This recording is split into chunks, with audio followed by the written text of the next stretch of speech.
नमस्कार मित्रांनो, स्वागत आहे तुमचं पुन्हा एका नवीन अशा रोमॅन्टिक लव्ह स्टोरीमध्ये. तर मग चला सुरुवात करूयात आजच्या या भागाला. मॉम प्लीज, तुला आम्ही या घरात नकोय ना, तर मग आम्ही हे घर सोडून जातोय, शर्विल बोलला. तू नाही, फक्त ही मुलगी हे घर सोडून जाईल, सपना बोलली आणि आर्याला खेचू लागली. Stop it mom. सपनाने शर्विलच्या हातातील आर्याचा हात काढून घेतला आणि तिला स्वतःच्या पाठीशी उभं केलं. सपना रागानं त्याच्याकडे पाहू लागली. आर्या या घरातून जाणार असेल तर मीही या घरात राहणार नाही, शर्विल सपनाच्या डोळ्यात डोळे घालून बोलला. ठीक आहे, मग तूही जा, सपना हाताची घडी घालून त्याच्याकडे रागानं पाहत बोलली. पण जाण्याआधी माझं नाव, माझा बिझनेस, माझा पैसा सगळं इथेच सोडून जायचं. हे सगळं माझं आहे, तुझ्या बापाचं नाही. आर्या तर शॉक होऊनच तिच्याकडे पाहू लागली, परंतु शर्विल मात्र निर्विकार होता. तुला जर या मुलीसोबत राहायचं असेल तर तुला या प्रॉपर्टीमधून 1 रुपया देखील मिळणार नाही. त्यामुळे कोणताही निर्णय घेताना विचार करून घे. एकीकडे हे मुलगी आहे आणि दुसरीकडे मी, आणि सोबत हे साम्राज्य. Choice is yours. सपना खुनशी हसत बोलली आणि शर्विल शांतपणे सपनाकडे पाहू लागला. विचार काय करतोय शर्विल? या मुलीसारख्या किंवा हिच्याहून कितीतरी पटीनं सुंदर मुली तुला एका मिनिटात मिळतील, पण तुझी मॉम ही प्रॉपर्टी तुला पुन्हा मिळणार नाही, निशा बोलली आणि आर्या आता शर्विलकडे पाहू लागली. कुठेतरी तिच्याही मनात आता धडपड सुरू झाली होती की शर्विल तिला सोडणार तर नाही ना. त्यानं आर्याला समोर घेतलं आणि तिच्या डोळ्यात डोळे घालून पाहू लागला. त्याच्यासाठी प्रेम, काळजी सोबत आता त्या डोळ्यांमध्ये त्याला गमावण्याची भीती देखील दिसत होती. ती केविलवाण्या नजरेनं त्याच्याकडे पाहू लागली. I am sorry Arya, Sharvil शांतपणे बोलला आणि इकडे सपना खुनशी हसली. आर्याच्या डोळ्यात पाणी आलं. तो प्रॉपर्टीसाठी तिला सोडतो या कल्पनेनं तिच्या उरातील धडधड अजूनच वाढली. वाटलं होतं सगळं मागे टाकून एक नवीन सुरुवात करेन. मागच्या सगळ्या गोष्टी विसरून या मॅन्शनमध्ये सगळ्यांसोबत आनंदानं राहता येईल. सगळ्यांसमोर तुला बायकोच्या रूपात स्वीकारून तुझ्यासोबत सुखाचा संसार करेल, तुला राणीसारखं ठेवीन.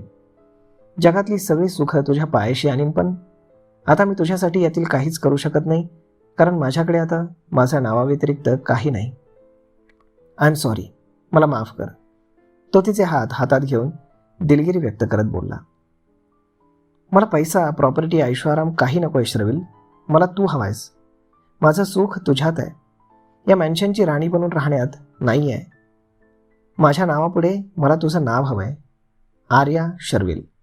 बस, मला अजून काही नको. जिथे तू तिथे मी. ती त्याच्या चेहऱ्यावर हात ठेवून रडत बोलली आणि शर्विलनं तिला आनंदानं मिठी मारली.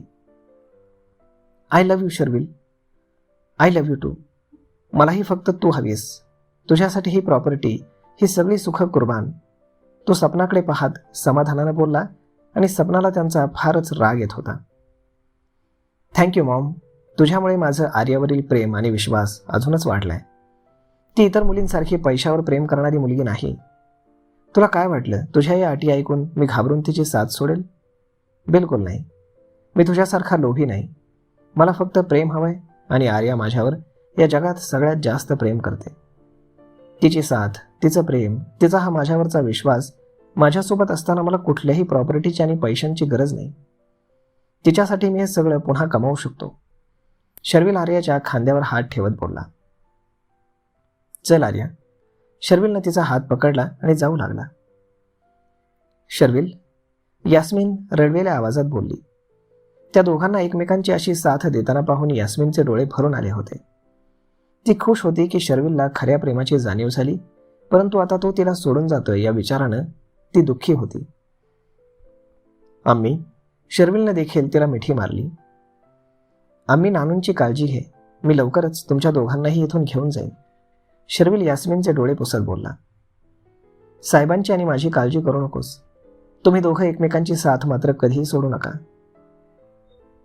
तुम्ही नक्कीच यशस्वी व्हाल.